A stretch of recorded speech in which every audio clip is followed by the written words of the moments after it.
Content creation भी ना एक तरीके से जो हम कहते हैं कि सोशल मीडिया एडिक्शन के साथ साथ ना अब एक कंटेंट क्रिएशन भी एडिक्शन बनता जा रहा है कि लोग मतलब कंटेंट जो कंज्यूम कर रहे हैं, स्क्रॉलिंग कर रहे हैं, वो उसके साथ साथ ना मतलब बस क्रिएट करते चले जा रहे हैं, कंटेंट क्रिएट करते चले जा रहे हैं और सोच रहे हैं एक ना एक दिन ये मोनेटाइज हो जाएगा और इससे पैसे आने शुरू हो जाएंगे।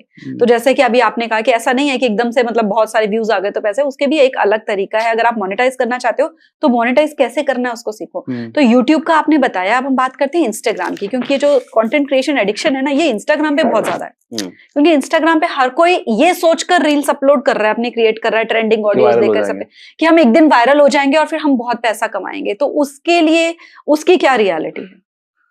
बहुत ही सही आपने क्वेश्चन किया मैम, क्योंकि रील पे व्यूज आने इजी है थोड़े से। अगर देखें ना तो अगर आप लगातार 10-15 दिन रील डालो, कुछ ना कुछ एक रील वायरल हो जाएगा और आपको लगेगा आप तो स्टार हो गए, जबकि रियलिटी ऐसा नहीं है।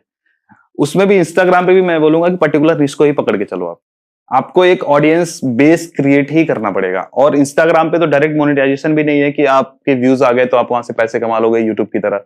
यूट्यूब पे तो क्या है कि चलो गूगल एडसेंस से मोनेटाइज कर लेते हैं, तो इंस्टा पे तो ये है भी नहीं। तो यहाँ भी मैं वही बोलूंगा कि निश ओरिएंटेड ही आप रहो। ज्यादा निश के ऊपर जब करोगे तो एक आपकी ऑडियंस बेस बन जाएगी, फिर आप उनको प्रोडक्ट पिच कर सकते हो और फिर जाके आपके पास ब्रांड्स आएंगे।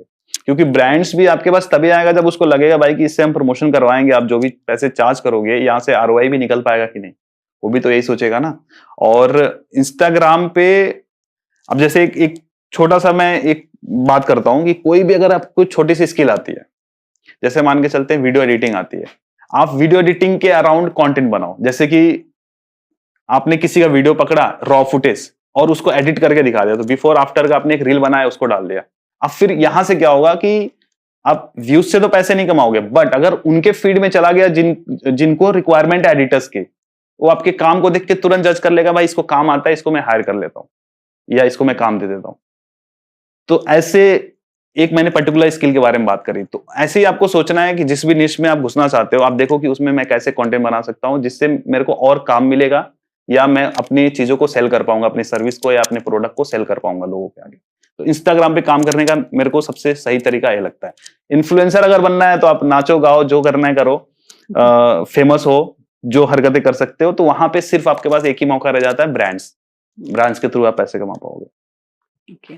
और जो नेक्स्ट अगर हम बात करें फेसबुक की, तो मैंने क्योंकि ऐसा कुछ सुना है कि फेसबुक पे मोनेटाइजेशन है, बट उतना ज्यादा नहीं है मैम, उतना ज्यादा नहीं है। टू बी ऑनेस्ट मेरे को तो कभी नहीं उतना अच्छा बेनिफिट वहां से मिला, बट हाँ फेस वैल्यू के लिए मैं पोस्ट हर जगह पे करता हूँ, लिंक्डइन पे भी करता हूँ, फेसबुक पे भी करता हूँ, ट्विटर पे भी कर रहा हूँ, मतलब ट्विटर पे ट्वीट वगैरह कर देता हूँ और इंस्टाग्राम पे कर रहा हूँ। अच्छा, कोरा पे कहते हैं कि आंसर्स अगर आप पोस्ट कोरा पे ब्लॉगर्स के लिए बहुत अच्छा है, जो आर्टिकल वाले लोग हैं उनके लिए बहुत ही सही प्लेटफॉर्म है। वहां से हमने काफी ट्रैफिक अपने ब्लॉग पे भेजा हुआ है। अच्छा, तो वो उसका क्या तरीका रहता है? उसपे सिंपली जैसे बहुत सारे क्वेरीज होते हैं लोगों के, तो सबके आंसर नहीं करने हैं आपको। जिस निश में अपनी ब्रांड वैल्यू बनानी है उस निश के आपको क्वेश्चंस ढूंढने हैं वहां पे। आप जैसे मान लो मेरी अफिलिएट मार्केटिंग मेरे को अच्छा लगता है, ब्लॉगिंग अच्छा लगता है, तो उससे रिलेटेड क्वेश्चंस वहां पे देखूंगा और मेरे को लगेगा कि इस चीज का मैं आंसर अच्छे से कर सकता हूं, तो मैं उसका आंसर बढ़िया से करूंगा। ऑर्गेनिक आंसर लिखना है, ऐसा नहीं कि चैट जीपीटी से उठा के आपने आंसर लिख दिए। सबसे बड़ी गलती यही है कि लोगों को शॉर्टकट चाहिए होता है। आप जब तक अपना पर्सनलाइज आंसर नहीं करोगे, थोड़ा सा एक्सपीरियंस अपना उसमें नहीं डालोगे,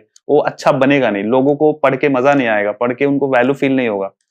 तो वो जरूरी है, जितना ज्यादा लोग पढ़ेंगे, उनको एंगेज करेंगे, अपवोट करेंगे, आपका आंसर उतना ऊपर आता जाएगा। फिर हर एक आंसर में नहीं, किसी किसी आंसर में आप अपना लिंक वहां पे छोड़ दो, एक इंटरनल लिंकिंग जिसको बोलते हैं, वो लिंक डाल दो अपने ब्लॉग पोस्ट का या फिर अपने वेबसाइट का, तो वहां से एक बैकलिंक भी हो जाता है, वहां से ट्रैफिक भी जाने लगता है। तो उससे फायदा मिलता है कि लोग आपको जानने लग रहे होते हैं, आपके ब्लॉग पोस्ट को पढ़ने लग रहे होते हैं। तो वहां से जिस भी चीज को आपने टारगेट किया होता है, एग्जांपल के लिए अगर मैं पकड़ू, मैंने ऐसे बना दिया कि ब्लॉगिंग से पैसे कैसे कमाए, कोई क्वेरी उसमें किसी ने की है, मैंने उसमें बढ़िया सा आर्टिकल लिख दिया एंड फिर वहां से बोल दिया कि अगर आपको फ्री कोर्स चाहिए मेरा तो जा सकते हैं, और मैंने अपना लिंक दे दिया। और फिर उस फ्री कोर्स में मैंने अफिलिएट अपना किया हुआ है।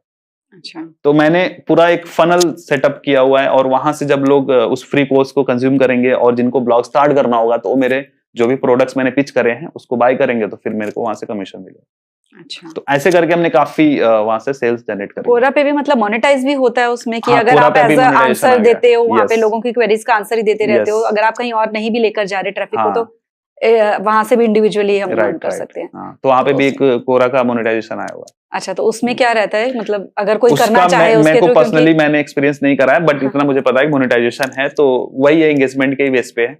और उसका एक अलग प्रोग्राम है कि उसमें आपको अप्रूवल जब मिल जाता है तो ही आप आंसर कर पाते हो, फिर अच्छा। जाके उस पे पैसे मिलते हैं।